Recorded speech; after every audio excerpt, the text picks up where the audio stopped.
And now, the Sunday League Pundits, presented by Uber One. Welcome back to another episode of Sunday League Pundits presented by Uber One. Uber One is a membership that allows you to save across Uber Eats, Uber Rides, and everything in between. Unlimited $0 delivery fee, 5% off Eats, and 5% off rides. Join Uber One today and get your first month free. Visit uber.com/Uber1 for details. That's the word one, O-N-E. Welcome back to the Sunday League Pundits presented by Uber One. We've got Brett back from LA. Aloha. Am I more tanned? I don't think so. Beautiful. Got Greg. Hello. And I'm Waz. You know me, hopefully. I don't know. Maybe you don't. Maybe you knew. Waz is whipping out the Oilers hat right now. Yeah, it's snowing here in Canada, right in time for World Cup season, which is really weird to say. But yeah, where we should start this podcast off with the MLS Cup final and injuries happening around the Canadian national team. Yeah, let's start off with that MLS, because that MLS Cup, as soon as it ended, the announcers... Well, talk about even the game before, because you went to the... Yeah, I went to the before. MLS Western Conference Western Conference final, and that was between LAFC and Austin FC, and that was insane, and it really set up that MLS final. And I think especially for me, because like I got to see what LA fans and what MLS fans in LA is like, and it is insane. It was loud the moment I stepped into the stadium. Well, and that's the thing. It's like a lot of people outside of North America, well, we don't have there's no atmosphere in the matches. But we had the game on in the background when we were filming our last podcast, and it looked nuts. It was wild. Oh, and they had like the tifo. They had a massive tifo that had Jason from Friday the 13th on it, because it was the day before Halloween. Yeah. And it was crazy. It was insane. The nonstop singing all game. So my little story from the match is, the guy that was sitting next to me was the guy who sold the tickets. My aunt bought them for me on this ticket sale app. So I went by myself. Like, it was just sweet. me. Oh, that's awesome. And I got to just go and enjoy. And so the guy next to me was the guy who was selling the tickets, and his son was actually already playing hockey, and that was the reason why he couldn't come to the game. So I go to the game. We've been chatting, whatever, the whole game. And LAFC gets a corner. Thea throws it into the box, and one of their center backs gets a head on it and goes into the net.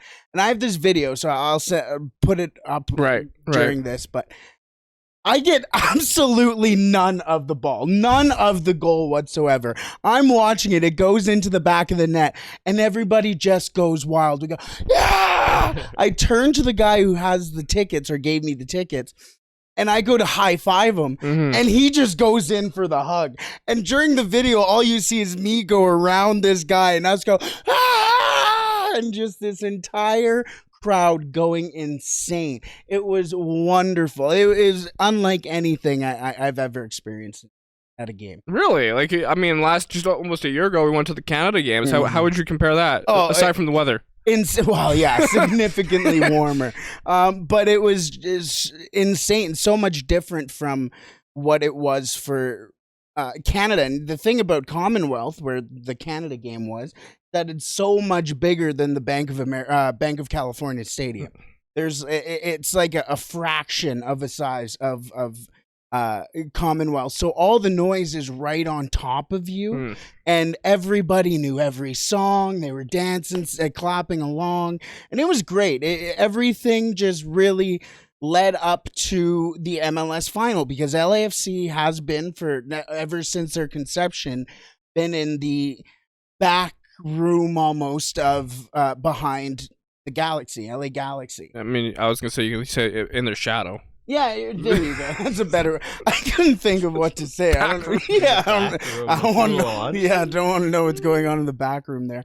But yeah, no. And once they won, I turned to the guy. I was like, "Congratulations!" Like, Kings of LA and stuff like that. And they had to beat Galaxy in the El Tráfico to get to that Austin FC match. Then they go on to play the Philadelphia Union, which everybody sat there and said, this is what the final should be this year, and because it was first place against first place, right? So and it showed. It was an insane match. Yeah, I didn't turn it on until quite later into the game. Yeah, I think I got the good parts of the game because it was wild. I have one question for Brett before we go to the MLS final. Did you have a drink at the stadium? I had 4. Okay. So I want to know, what were the prices like in the stadium? They were $14 for a beer. At the LAFC game. At LAFC. Video of it. I think I saw it. Yeah, I 14. I just said, you know that's what? That's 14 American, by the way. Yeah, so almost like $20. I sat there. I was like, I'm just going to embrace it. I'm gonna mortgage my house and go out there and pay. But it was good. It was worth it. Well, you know, here in Canada, like for an Oilers game, you go and everyone complains about the price. Oh, it's $12 Canadian for a beer. I'm like, yeah, you go to a soccer game in the States, it's $14 for a beer. Like, you think that's a lot? You know what I'm saying? A very Canadian there. Yeah, like well, you know, I went to the Oilers game on Thursday there. Fucking $13 for a beer. 13. That's 13 Canadian. So you're at the soccer game. You're paying 14 American. That's like 20 Canadian. That's basically a goddamn fucking sandwich at a Subway. What is the accent? I don't know. But anyways, back to it. Yes. Go Canada. Yes. Well, we'll get to Canada in a little bit because we've had a couple of scares here. But let's start with the MLS Cup because that also goes into Canada too. See, I didn't watch the MLS Cup final, but I know you two did, and I know all I saw was Crepeau's injury. Yeah. Tabernac, which was horrible. That was not pretty. We'll get to that in a bit. But first of all, the game itself that we had, as mentioned, the commentators literally said as soon as the game ended that was the best MLS match ever. That's what wow. Yeah. That was one of the craziest matches I've seen just in general in a long time. And that's in the MLS. Not in the Champions League, not in the Premier League, in the MLS. Yeah. So, continue. Yeah, it got so LAFC got to an early lead. I'm trying to remember. It bounced off. It was a free kick and it bounced off one of the Philadelphia players. The first 4 goals of the game were all set pieces. Yeah, set pieces were massive, and we were even saying it towards the end. We were just like, I remember I was going. I'm just like, oh god, not another corner. Yeah, it's like anytime there's a corner, it's like you were worried it's gonna be a goal. Yeah, genuinely, and because it started LAFC 1-0, then 1-1. Yeah. And then LAFC came back again, scored the goal. They thought they had the winner. Yeah. It was like the 80 something, I think 82nd minute. Something like that. And then in the 84th, around there, Philadelphia ties it. Yeah. And the best part was I was like standing up. I went to go leave to go grab something from the kitchen. And all of a sudden I just hear, scores! Philadelphia ties it! And I go, no way. I thought this lead was safe. So we go into extra time, 2-2. And nothing happens in the first half of extra time. Then everyone's tired. It's all like, yeah, we're getting ready for pens, whatever. Gareth Bale does come on, though. And you called it. You called it. It had to be him. Greg puts in our group chat, he goes, Gareth Bale, last minute bicycle kick in the box. I did say a bicycle kick, but anyways. And then in the added time, it was near added time of extra extra time. First, what actually, you said nothing did happen in the first half of extra time, but that was where the red card and the incident was that already in the first half? That was in the first half of it. Crepeau gets his horrific injury. When they didn't give it a red card, though, at first, I was very surprised. I was surprised too. I was like, yeah, that's a red. It had to have been because he was the last guy there. Ball started it was a bad pass back too, wasn't it? It was really bad, and it just put Maxime Crepeau in an awful position. And he had to do it, or else they would have scored. Exactly. And he came out, and it was shin to shin. And from the assumption, really, because again, they didn't show it because it was that bad. They specifically said we are not showing this because it's bad. Yeah, I heard about that. Oh God! Hello there. Well, Brett's mic stand thing just fell off so now he's holding the mic. Shabbat shalom. Anyways, yes, no, Kripo, they say specifically that they're not going to show it. In a situation where you go, it would have been nice to see the replay because it was a red card situation. Everybody knew that it should have been a red card, but it still would have been nice to see the replay. But in that type of situation where it was that bad of an injury, it's tough to see that happen. Yeah. But I'm saying it, but was it in the first half of extra time? I think it was second half. It might have been the second half. I was saying all that, but now that I'm thinking about it. But regardless, Repo unfortunately gets sent off and gets stretchered off. And yeah. For Canada, who is he's our backup keeper right now. Yeah. Yeah. And that is not good for Canada. That means either James Pantemis or Dane St. Clair, who I will never not mention it, kept a clean sheet against Everton this year. Just saying. There you go. Yeah. Just saying. But let's get back to the goals as Philadelphia Union takes the lead late in the second. But who replaces Crepeau though, Brett? John McCarthy. What a name. Yeah, big John McCarthy. Wow. Well, he was on Philadelphia. Yeah, he was Philadelphia Union's keeper before Andre Blake, the Jamaican national, came in and has become... You don't want to put your mic thing back? I will. I will. Okay, I will okay. once everything comes back. But, or once this story is done. But John McCarthy was the starting keeper at Philadelphia Union. Andre Blake came in and became the best goalkeeper in the MLS. 3-time goalkeeper of the year. Sent McCarthy packing. In comes John McCarthy in extra time and wins the game for LAFC. Saves all 3 shots he faces. Hey, we weren't there yet. We weren't there yet. But it was wild because insane. Philadelphia's goal, he made an incredible save before they yes. got the rebound. It was an incredible save. And it was like Philadelphia thought they won it. Yes. They thought they won it. They were up 3-2 in extra time, like towards the end of the game. And I was upset because I did want pens. but Gareth frickin' Bale, man. He doesn't do anything. Liam was talking about this in our group chat as well, and he was saying this before. He went there and didn't do anything. And he's Gareth Bale. He should be doing lots. But all that gets erased with his one moment to tie the game very, very, very late into the game. And again, like you said, you called it. Ball into the box, and he jumps over I'm not sure if it was Jake Elliott who was having a fantastic 2 goals already. Yeah, in that match, the center back for Philadelphia gets jumped over by guess who? Gareth Bale, and he heads it into the back of the net. And I just jumped up and went, "It's Gareth! It's Gareth! It's Gareth!" It was pandemonium. The worst part is that happened on the end that I was sitting on, where he went and celebrated was right where I was sitting for the game that I was at too. So you wish you were there for that. Yeah, it would have been nuts. It would have been insane, man. But it was fantastic. They go to pens, and like you said,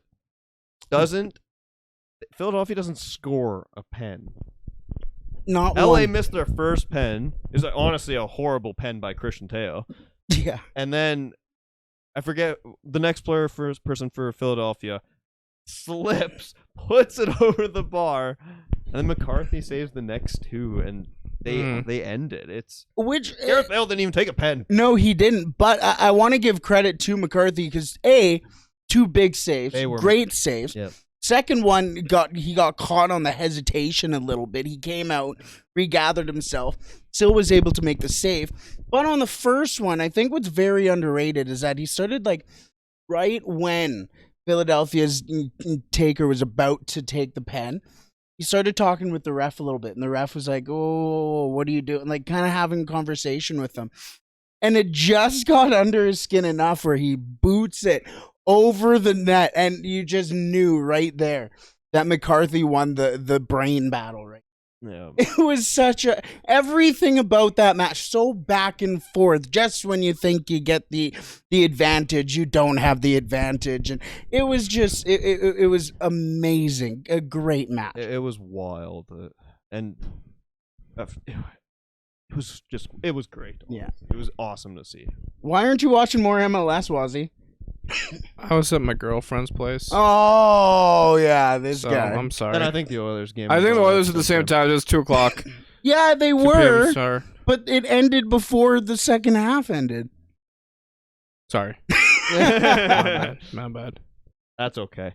But hopefully lots of you watched it and really enjoyed it like we did, though. Yeah, like genuinely, what I saw from that LAFC crowd from the game that I went to, and then on TV, it is unlike anything I've ever seen. And especially going through, and I'm going to really ruffle some feathers here, but of all the games that I watched in the Premier League this weekend, other than maybe Leeds, which did have a lot of Apple Watches going, oh, you're in a little bit of a loud area here.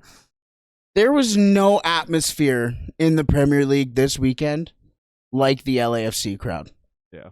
And you know what? You say that, and so many people are not going to believe you, regardless of what you say. Absolutely not. I remember a while back, I was talking to Liam about this, before the 90th minute, before this whole, Carolina thing. I think it was a year ago. I made a TikTok talking about how the atmosphere in the MLS is actually good. I showed examples, and people still thought, "Oh, that's a library."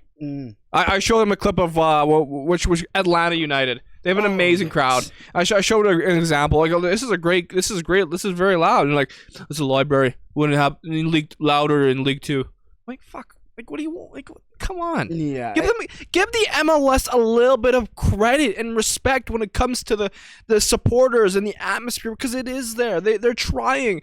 Sure, they don't have the same songs as they have in Europe or in England, but it's loud. It's an atmosphere. You know, your ears are going to be ringing. Oh, beyond ringing. I'm telling you, like, it's genuinely to the point now where I sit, and if I see somebody that says the MLS doesn't have an atmosphere, then that's just an indication to me that you don't watch football. And I think the reason why they criticize them is when it comes down to the songs part, because it's not as creative as the ones in Europe, because, you know, European viewers will be like, oh, all they say is fight and win. Haha, that's so lame. Sure, maybe some of the songs in England are a bit more creative with the players. Well, and I was going to bring this up, because how many songs can you make for LAFC? They've only been in the league for 4 years. Well, to be fair, like Liverpool supporters will make a song about Darwin Nunez within the snap of their fingers, or Shaqiri, you know, or even Shamikas, or, you know, Liverpool supporters are great. It's a different. It's a different culture. It's a different sporting culture. That's the thing. It's a different sporting culture. But the thing about LA is that it's very ingrained in Latin culture too. Yes, like yes, 100%. It's super close to the Mexican border. It has a lot of the Latin influences.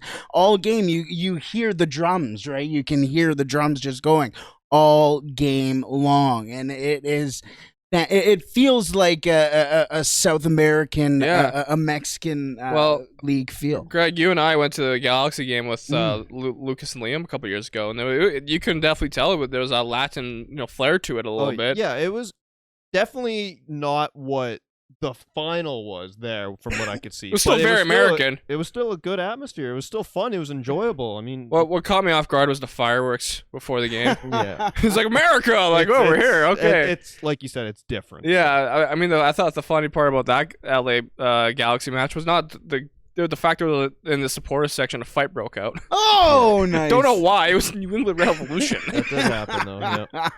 So. No, it was genuinely. Yeah.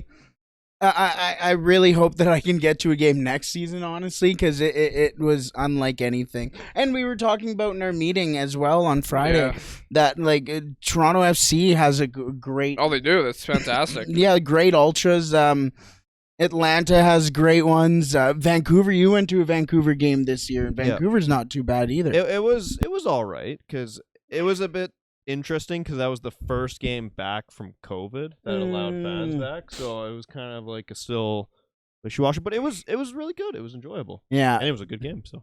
Yeah, no, MLS just I can't wait for that to come back. Quickly, before we move into the injuries that happened, Alphonso Davies, I want to give a quick shout out to one of our listeners and viewers who reached out to me on Instagram.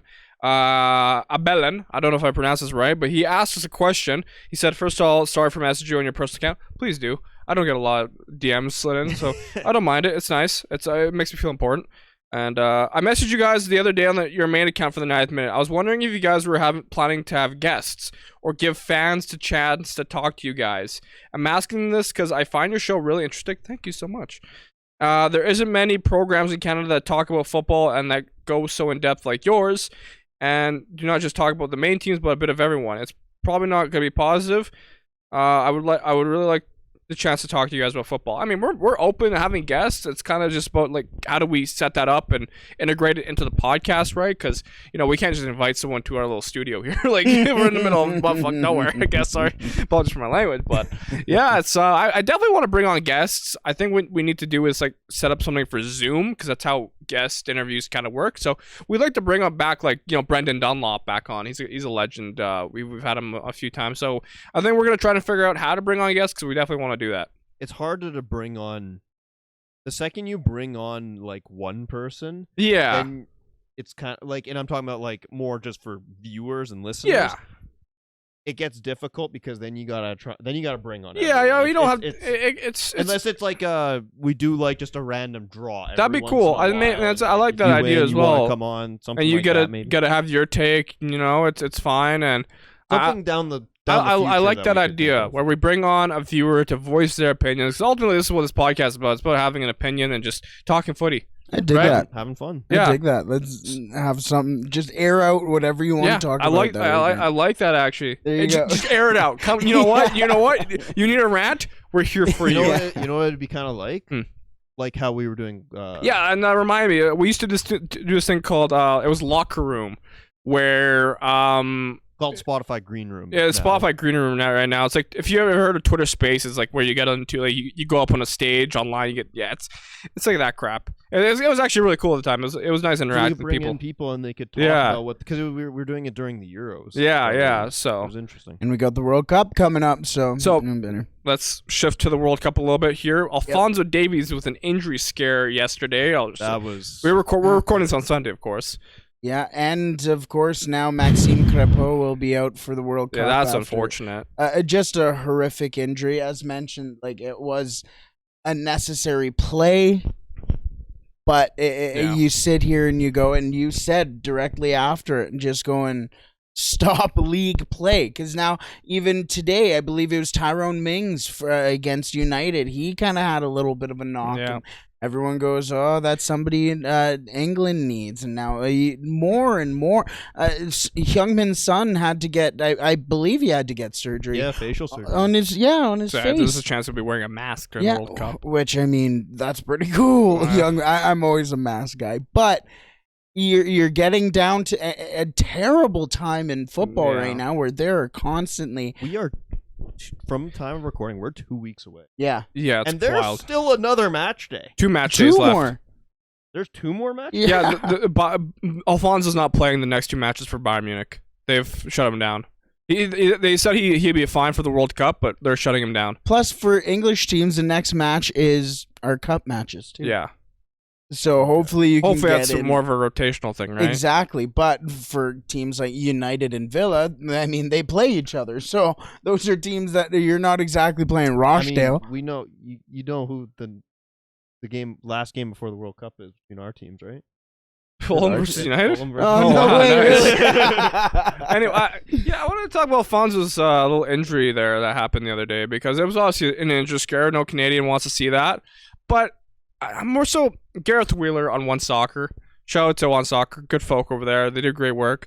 But he made some comments that I found very interesting. He feels that Bayern Munich should be responsible for Alphonso being injured because he's playing so much football that they're overplaying him. That's like, oh, why are you playing him in the Champions League when you've already won the group, this and that? And like, I mean, I get where he's coming from. At the same time, it's like they pay him a lot of money to play. He's their best. You're under contract. Yeah. For that club. the country is important, but at the moment, it's not international break. Yeah, and it's not Bayern Munich's fault that they have these games. He also mentioned like Alphonso is known to be kind of injury prone, but at the same time, if he's fit, they're gonna play him. Like they need to win. Bayern are, especially in the league, they're like only in first by like a point. Yeah, by a point. It's kind of tight up. Union Berlin. Yeah, I'm sure we'll go to that, but later. But Brett, what do you think?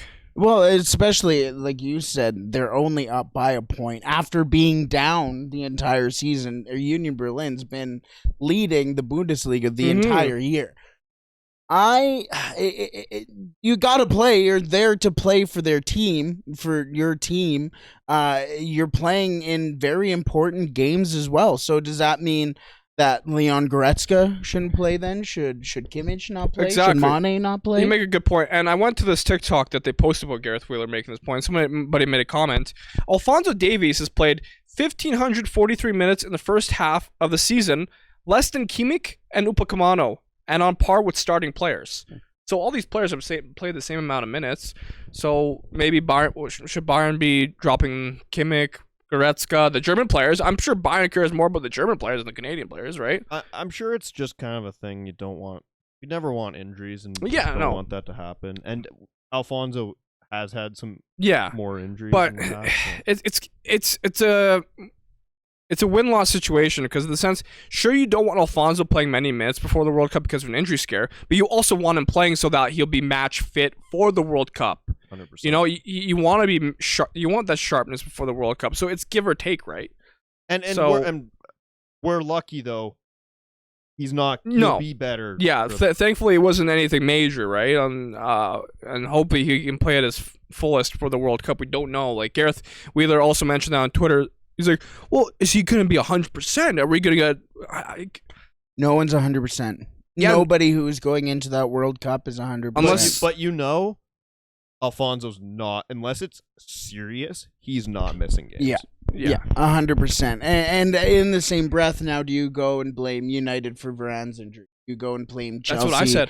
For Conte's injury. Do you go? You can go and take a look at. Do these clubs all of a sudden play reserve teams before the World Cup? Yeah, no, that's not how it works. All of a sudden, we're seeing Eric Bailly play again. There it is. It's I don't know. You can't really blame clubs for playing their players. They're paid a lot of money to play. You know. We see how much money is put into football, right? Yeah. It's insane. So to go out and ask, if a club is responsible for a player's injury, I don't think that's fair. Well, now you're hearing Klopp going, I don't believe enough people or the media put enough pressure on the initial decision in 2010 to have the Qatar World Cup. Yeah. And now we're sitting here going, players are dropping like flies here. Honestly, it is FIFA's fault this is happening, 100%. Right? It's 100% for what? Money. Yeah. And honestly, in 2010, when Qatar got announced to have the World Cup, they never put a single thought, is it going to be in the winter? When are we actually going to play this? Because it gets really hot in Qatar in the summer. Oh, no, we have to put the leagues on pause. Like, there just should have been at least like a couple week break. I agree. I think right now this is where the break should be happening. Yeah. But, I was reading comments about this on social media as well. Like somebody said, but during a calendar year, you usually only have, like during a regular calendar, they only have like 10 days off. Wrong, because I looked. Before the 2018 World Cup, the leagues stopped on May 12th, around there. And then the World Cup starts like June 11th.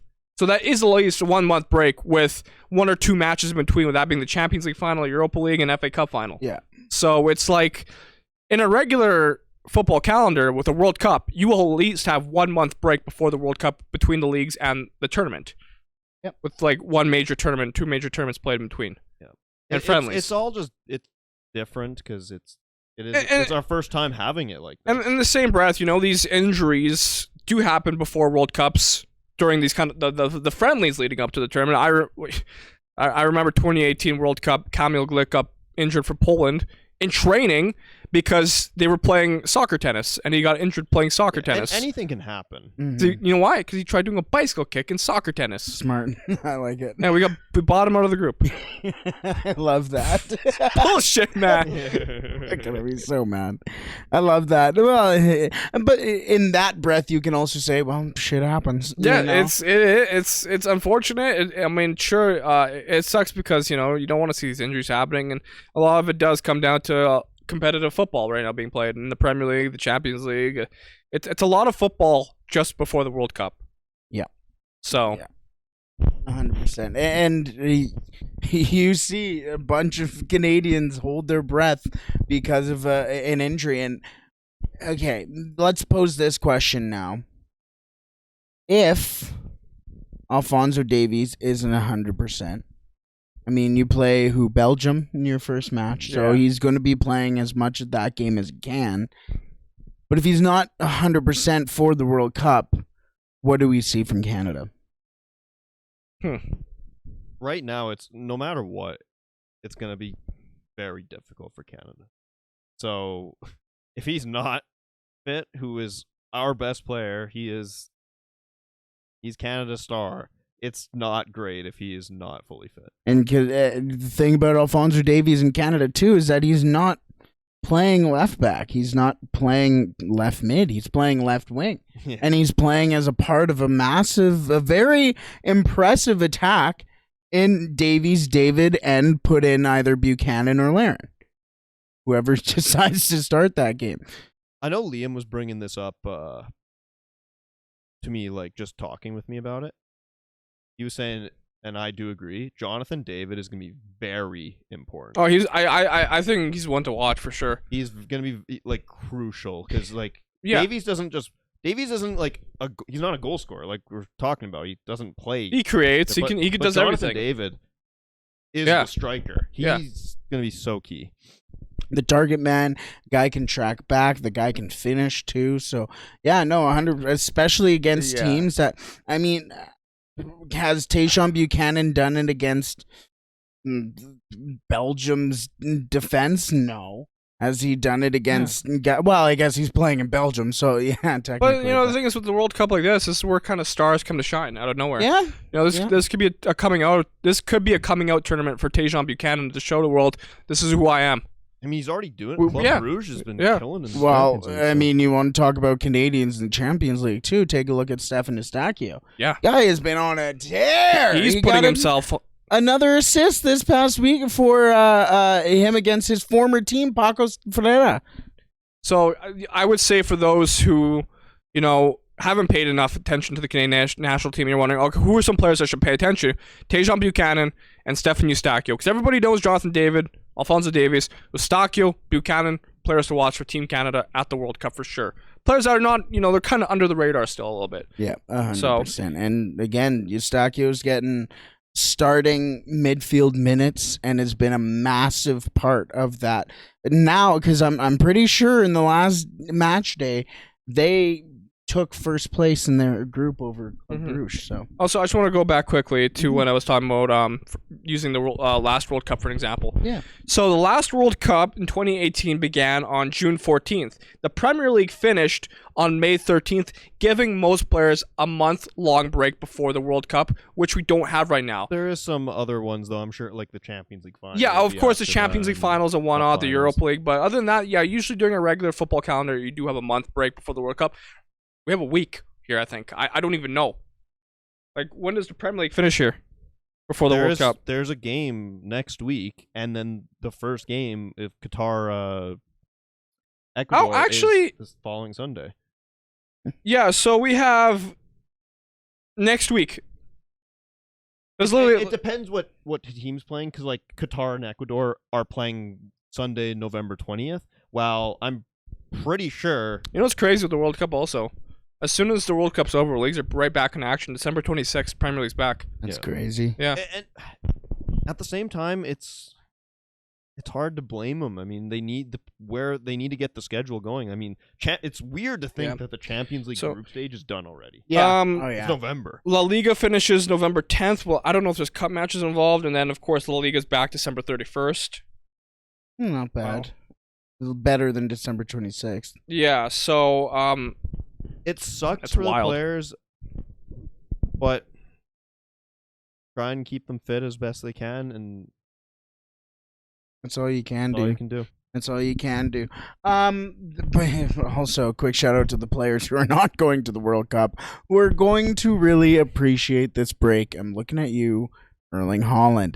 Let's get into some league play. Where should we start in the Big Five? Can I start from a league that's a little bit off? Please. South America. Sure. Okay. Did you see what happened during the Copa Libertadores? Yeah. I meant to watch that match, but no, what happened? Let me bring up Boca.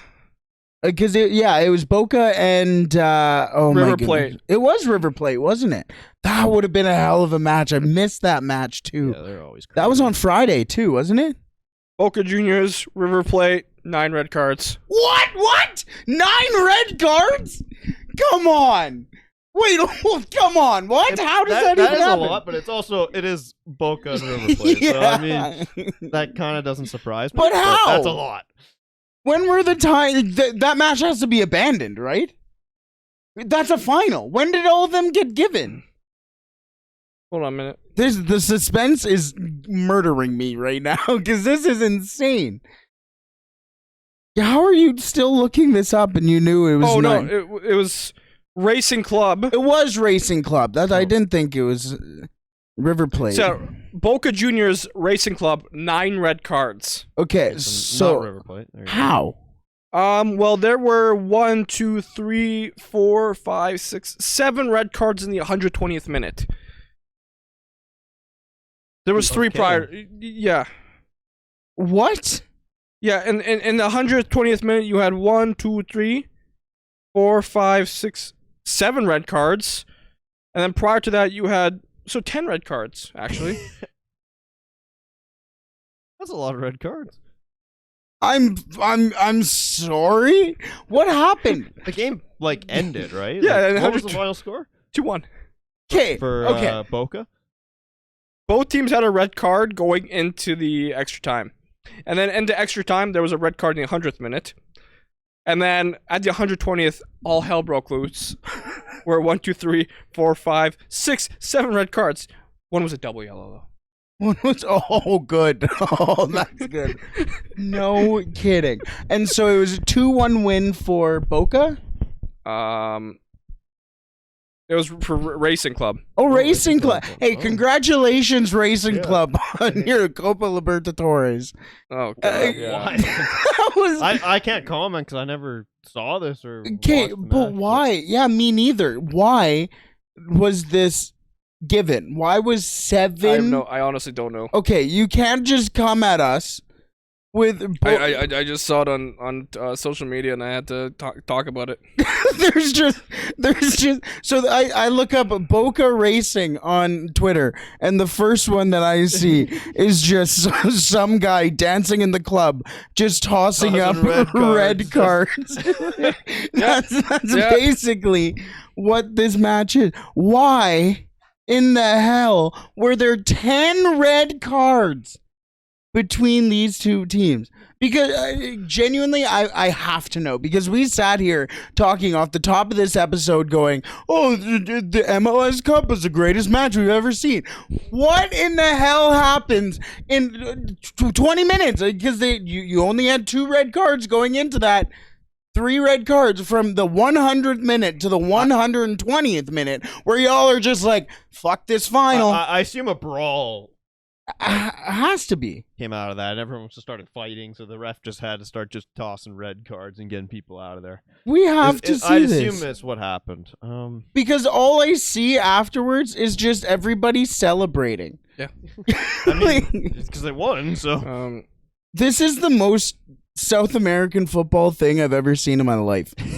Like, genuinely. Boca had 6? And they went to pens? Did they go to pens? What is up with this? No, it just ended 2-1. Yeah, it ended 2-1. Premier League. Interesting. Let's with All right, let's move on, yeah. Premier League. I don't know how much we've already gone halfway through this podcast talking about a lot of stuff. It's been fun. So let's just talk about the big things that happened in the Premier League. Greg, you lost to Man City. You're a Fulham supporter, 2-1. How would you think of that game? Thanks for bottling that for everybody else. Going into the game, I would have been very happy with a 2-1 loss against fucking Manchester City at the Etihad. Yeah, but at the end, I was kind of upset. I mean, João Cancelo. So you watched this, right? Yep. That was a red. It was a red and a penalty. Yes, it's deserving, I think, and no one was really arguing that. What did you think of Kevin De Bruyne going down? We're calling collusion. We're calling something because that boy went down easier than did a lot of things that I can't say on this podcast. But that was not. There was contact, but by a ghost.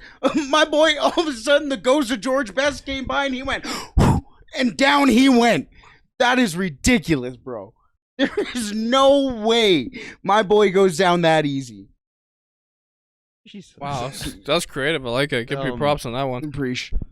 But at the end of the day, we lost 2-1, so it's over. Can I just say, Julian Alvarez is a baller. Yeah. I was watching the game against during the Champions League. Man, that guy knows how to play fucking football. He's Holy really smokes, he's one to watch. It's a good it's a very good backup to have when Holland isn't there. That Man City attack is gonna be scary. And a lot of these players are young players, kind of homegrown. Did they buy Julian Alvarez from? Yeah, they did because we were in for him too. Yeah, it's okay. We have Garnacho. Just the last thing, it was just frustrating as well with it. Leno should have saved the pen. Yeah. I was like, Holland's gonna score, and then I saw the pen just going. I'm like, oh, Leno has it, and then it just went underneath. I'm like, lots of crazy results in the Premier League. You had a 3-2 result for Brighton over Wolves. Which Wolves almost didn't let them win either, and that's something that we talked about too with Wolves. Brighton's good. Shout out to Leicester. They actually won 2-0 over Everton. Yeah, Leicester is actually turning it around right now. Good They're for in them. 13th.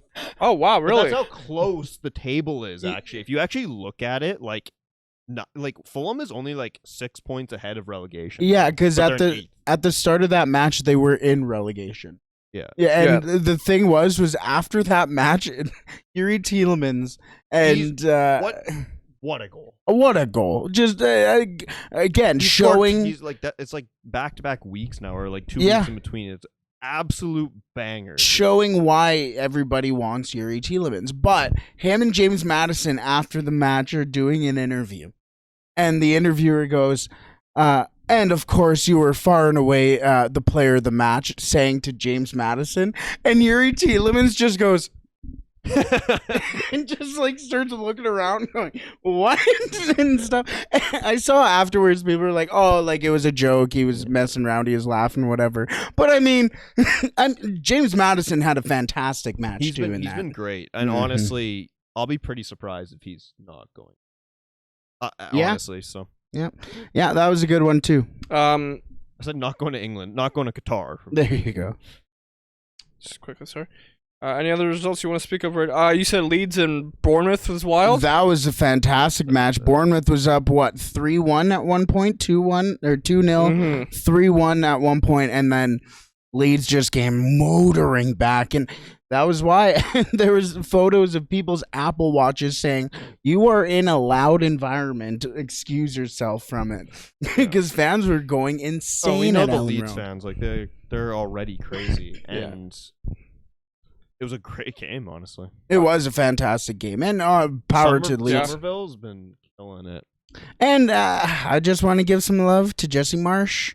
Yeah, he's been playing good football there. He beat Liverpool, got that comeback. Well, yes, it's against Bournemouth, but every point matters. When Fulham beat Leeds just a few weeks ago, people were saying it's time for Jesse Marsh to go.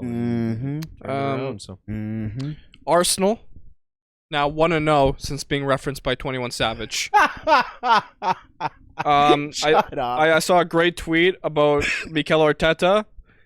21 Savage wants us to win the Premier League, so let's go out there and be savages. Let's win this fucking game, guys. I could just in Spanish, Mikel Arteta just doing that. I'm picturing it right now. At the end, just going "Vamos!" Shout out to Drake and 21 Savage. Right now, though, London is red. Yeah, without a doubt. I mean, they're. I watched. I was like, this game was at 5 a.m. for us. Yeah. So I was like dozing on and off, like trying to watch it, and Arsenal were just in control.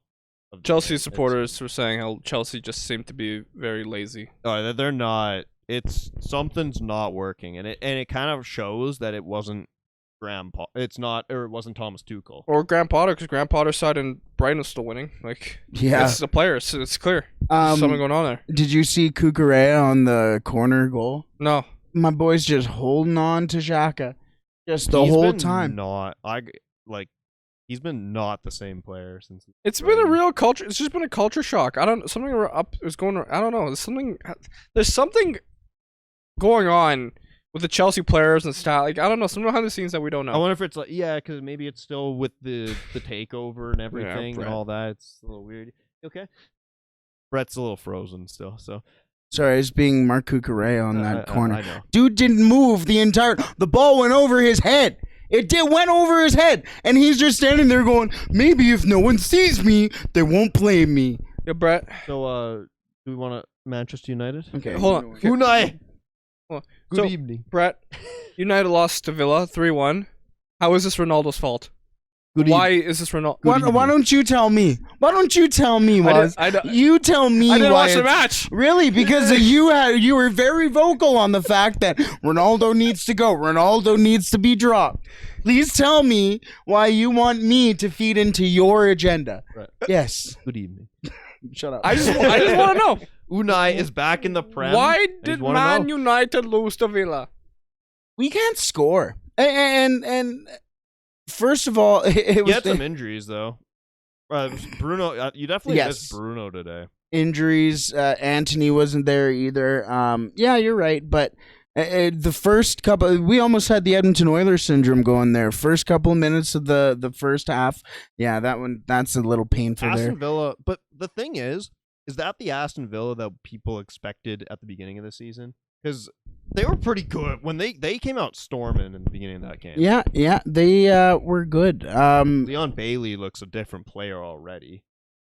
Yeah, Leon Bailey. A lot of people were saying that was one of his best matches at Villa. I think that was his best match. He had one last year that I would say was better, but he got hurt in it. So, but the thing is also, this was against United. That's true. That is true, and I think that one was like Leicester or something. United too right now. Yeah, you're wrong. And that is the thing. So I think I don't want to overreact on a loss because I don't think that it was a loss that I think they were just better and we need to score. You know what? Luke Shaw has rode his hot wave as he has for the last. He scored.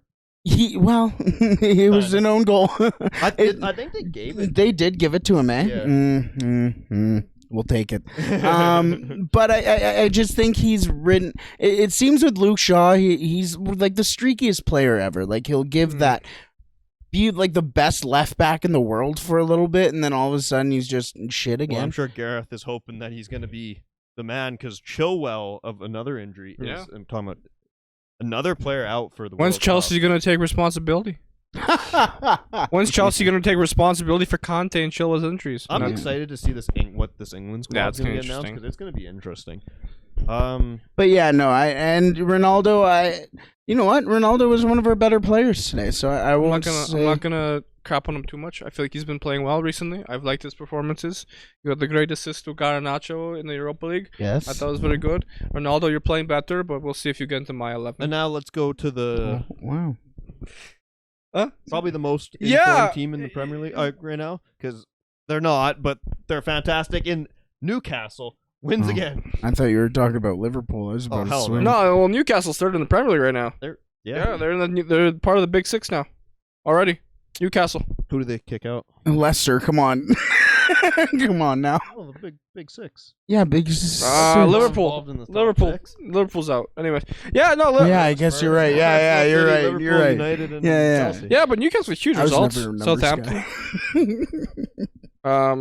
Miguel Almiron scores again. Yeah, let's go. Stop. I saw this tweet from a United B reporter. I forget his name. It was Jonas. I forget his name, but his thing on Twitter is Jonas Jonas Schrager or something like that. But he goes, if Jack Grealish could innocuously chirp one of United's players, that would be fantastic. Thank you. Honestly, it seems if Jack Grealish chirps you, you're about to have a revenge season. Yeah, and It's going Miguel right now. Almiron is doing.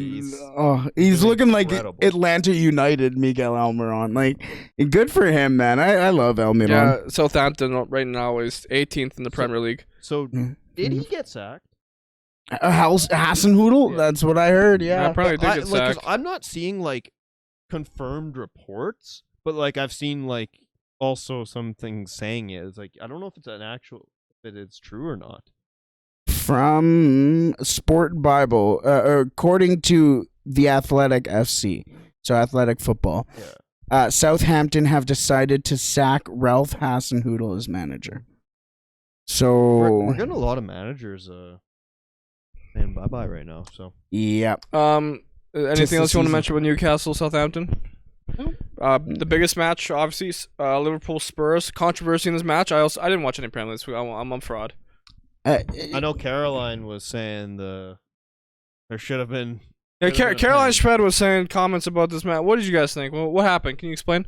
Because here's where I saw this and I was like, hang on, because he was comparing it to the City Fulham game with the penalty there. João Cancelo absolutely body checked Harry Wilson. Like he body checked him last man. Trent did Trent? too. Not that bad. I don't know. I understand where she's saying like there definitely needs to be consistency because there is absolute no consistency there. Absolutely. And I am like 50-50 with that being a pen and not, but I don't know. I think that should have been a pen. I think he comes from behind him, comes through him from behind. His arm or his hand is on him, and at no point was it a play on the ball. I think it's textbook penalty. VAR just pisses me off in general right now. I just wish I understand you can't stop the games every once in a while, but like in situations like that, have the ref just go back and look at the screen real quick. Just run over, take a look at the screen, call the play. Sure. Just right then, like 'cause I don't remember. Did VAR check it? They check that one. checked Yes, it, they did so- check it, but he didn't go and check Yeah, that. see, like sometimes I'm just like that, but I don't know. No, I agree with you there. And sometimes I find, too, that they're a little too reliant on VAR, where they're like, okay, yes, I could call this down now and give the pen, and then let VAR make the call. But I find they're too often going, oh, well, if I was wrong, then VAR will let me know. So, 100%. I feel like VAR is too much in the heads or the back of the head of referees where they're just sitting there going, oh, well, if I'm right, I'm right. If I'm wrong, I'm wrong, whatever. I don't know. I don't like it. In that situation, I mean, you know me, I love Sessegnon, former Fulham player, but like I think he went down a little too easy. Fair.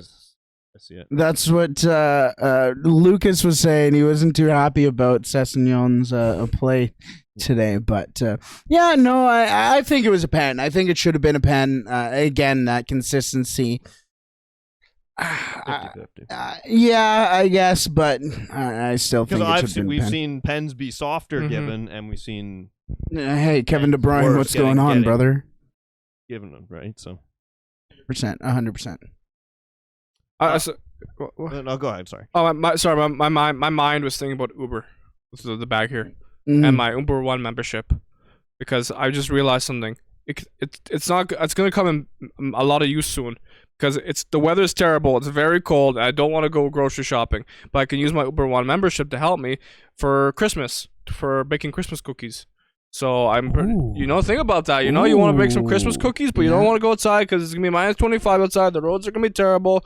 But you can use your Uber One membership to save 5% off and unlimited $0 delivery fee. Yeah. So there you go. Uber One membership. Sign up. You were talking about like bad weather and going outside. I forgot that because it was the time change today for us in Canada. Yo, I thought that was last week. 5 o'clock and it's dark. I thought the time change happened last week because the Champions League matches went from 1 p.m. to 2 p.m. Europe does it a week. Oh, that makes sense. Yeah, that's when that's when I know the time change is happening when you get Europe is a week. Okay, wait, is that tonight though, or is that last? It's already happened. It Oh, happened. damn We it! gained an hour. That's why. Yeah, we gained an hour. Damn That's it. good. That's We why get to it's- sleep more. Except Yeah. it's pitch black at 5. You know what that means? More hours means more football, right?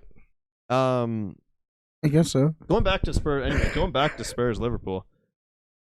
Liverpool, of course, Salah is some great goals, but other than that, Spurs they can't seem to play in the first half, and partially is that they're playing Antonio Conte style football, which isn't great right now, and then second half they actually just use the quality of their players and actually just play good. Why don't they just start with that when they actually start the game? Yeah. If they played like that, they would have. I don't know. Would they have won? Probably not. Probably. But they would have been in the game. It would have been a different game. Kulusevski comes back in though after missing like 10. I think it's 10 games, and gets an assist like 80 seconds in. Yeah, so big time. This shows how much they missed him and everything. Spurs have been getting hit a lot of injuries. Eric Dyer finally is back. Yes. What a Every time donut. I absolutely just shit on Eric Dyer, but then he does good. Finally, he does something really dumb. Just absolute donuts plays. So Donut plays, dude. I love it. get him out of the England squad? No, God, no. They need him. They need him. That's the sad thing. That is the sad thing. Oh, boy. Should we move to Italy? Quickly, because there's a big result there. Yes, There's a lot of big games. There's a lot of big results too.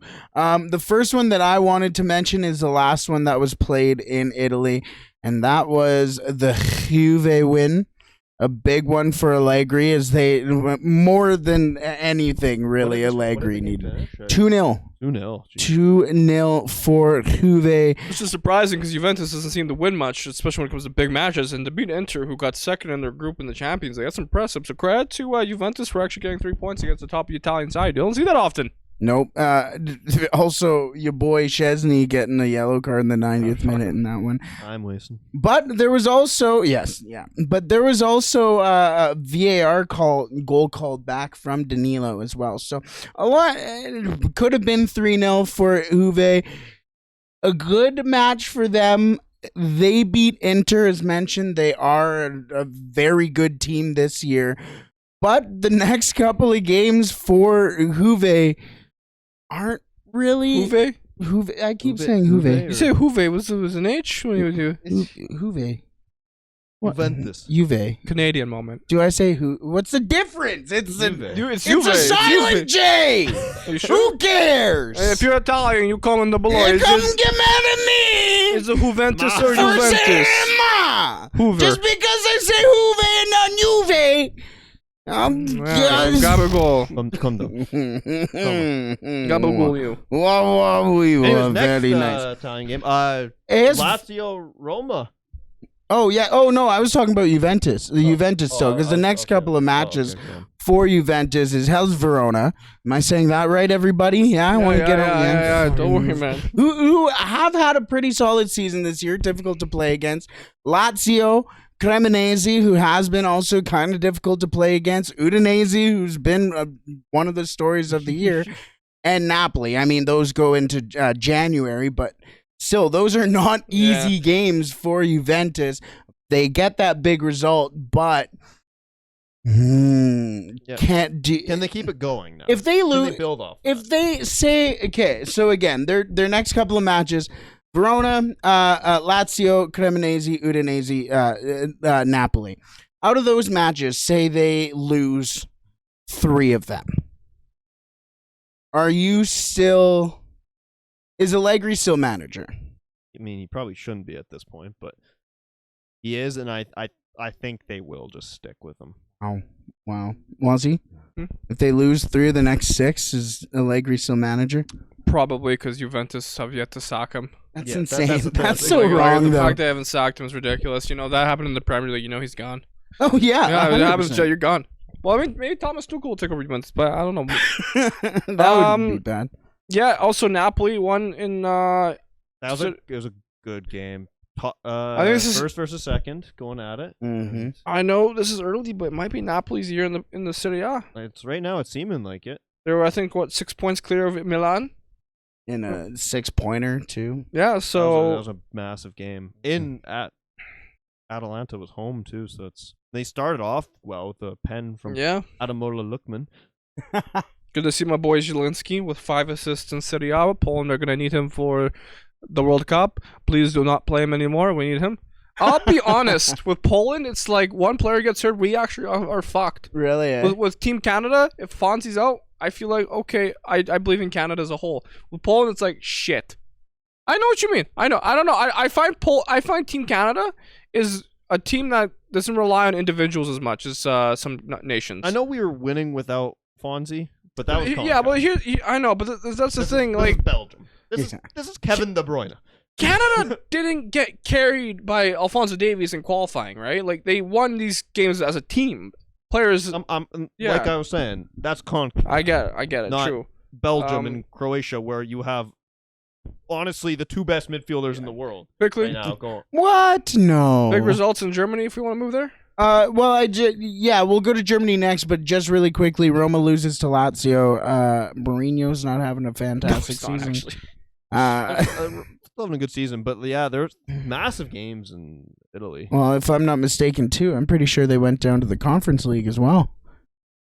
So Roma? No, they got second. Did they get second? Okay, because that was when I was in LA. So Bayern are back on top of the table in the Bundesliga. They're back. 29 by 1 point though, because Union Berlin got fucked. Really? Yeah. They lost 5-0. They got smacked. To who? Leverkusen. Leverkusen, yeah. Oh, really? Yeah. What? Yeah. Oh, well, you just decided not to show up against Europe's most disappointing team this year? That's what I mean. Are you kidding me? Okay, Byron's gonna win it this year. Yeah, not exactly, because Freiburg's in there now. Berlin's in third. Fair enough, but it's not going to be Berlin, because Berlin, you have to have that killer mentality if you're going to win, especially in the Bundesliga, where you're either going to have. Unfortunately, Bayern Munich still Bayern Munich. Yeah, 100%. But again, a streak is going to end, whether or not. I don't care what anyone says. The Bundesliga is actually competitive right now. Bayern at the top of 28. Then you got Freiburg in second with 27. Union Berlin in third with 26 points. Dortmund in fourth with 25 points. It's kind of competitive. Mm-hmm. Farmers League my ass. Well, look who just left those leagues. Lewandowski, and then you have Nkunku running it. And who else is in the league? Who's leading the Bundesliga in goals? Christopher Nkunku. Okay, how many? 11. Second? Niklas Füllkrug with 10 goals. Sorry, do you want to try that one more time? Niklas Füllkrug. For Werder Bremen. And Marcus Thuram for. But the Bundesliga has been exciting, and same with Serie A. Like Szoboszlai has been playing well as well. He's got six assists. 6 assists? Yeah. Not bad. Szoboszlai. Yeah. I like Szoboszlai. Szoboszlai. So, yeah, Bundesliga's nice. Good shit going on there. Wild stuff. I mean, Union Berlin. Jesus, guys. Show some spirit. Come on. But that's what I'm saying. Like, it's always fun to see that. Of course not if you're but like to be first place and then get smacked. Yeah, I think with La Liga, if we're gonna move there real quick, we talked about Fonzie's injury, right? I checked Ligue 1, by the way. Jonathan David didn't score, so I'm done with that league.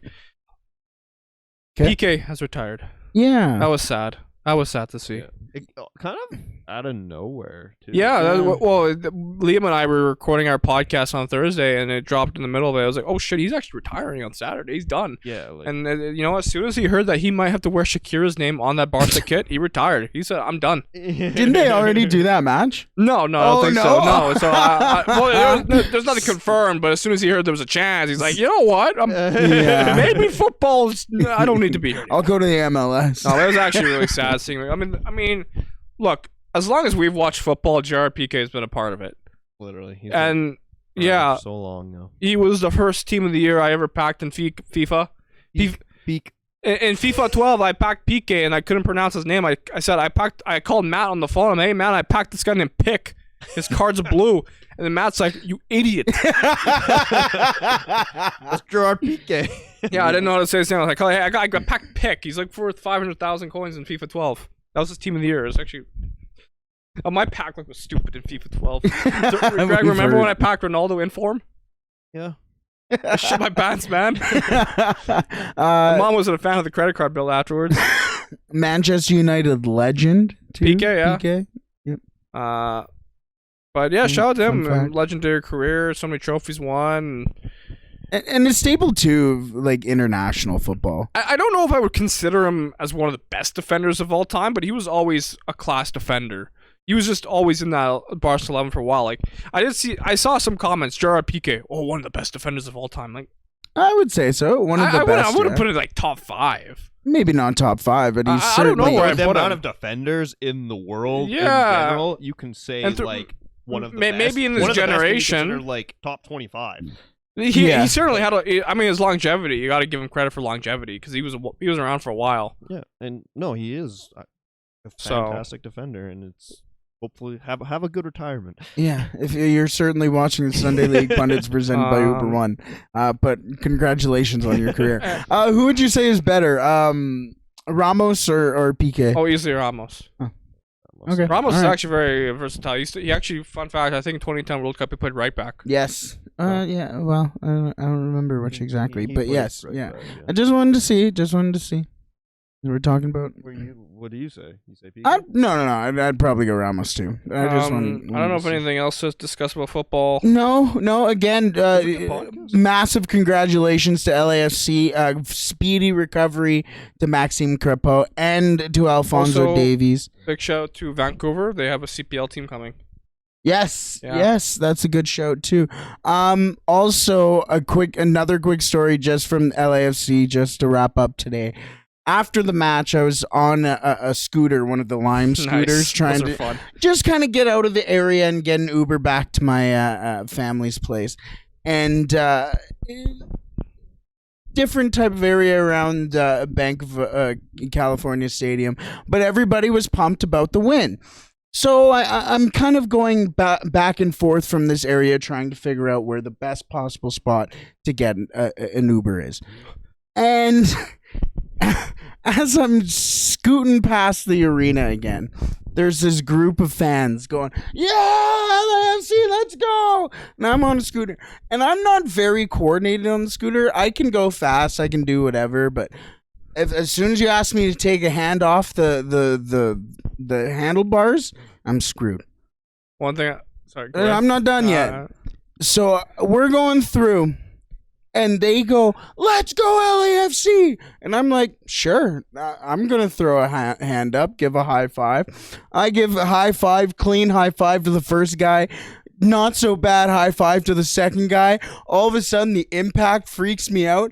I jar over on my scooter, and I just go whoopah right on the ground. I have a little Uchi on my elbow, and I just laying there like this, going in front of these people. They're like, "Oh my god, are you okay?"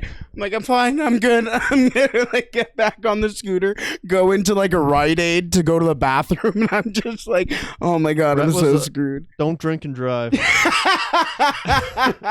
That's right. Take an Uber. Alrighty. Go ahead, I had to mention one last thing. Shout out to Lukasz Podolski for shooting an absolute rocket in the Polish Ekstraklasa. Really? Buddy's 37. He scored from half. I didn't know Yes. Podolski was still playing. Me honestly. neither. Oh, Yeah. let's go.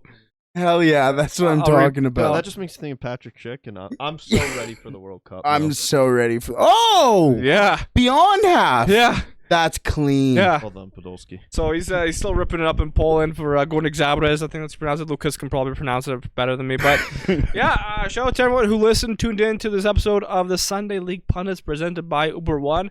We'll try to have another midweek podcast. It's been a lot of fun to do. We'll see you soon. Go Bye-bye. Canada. Bye.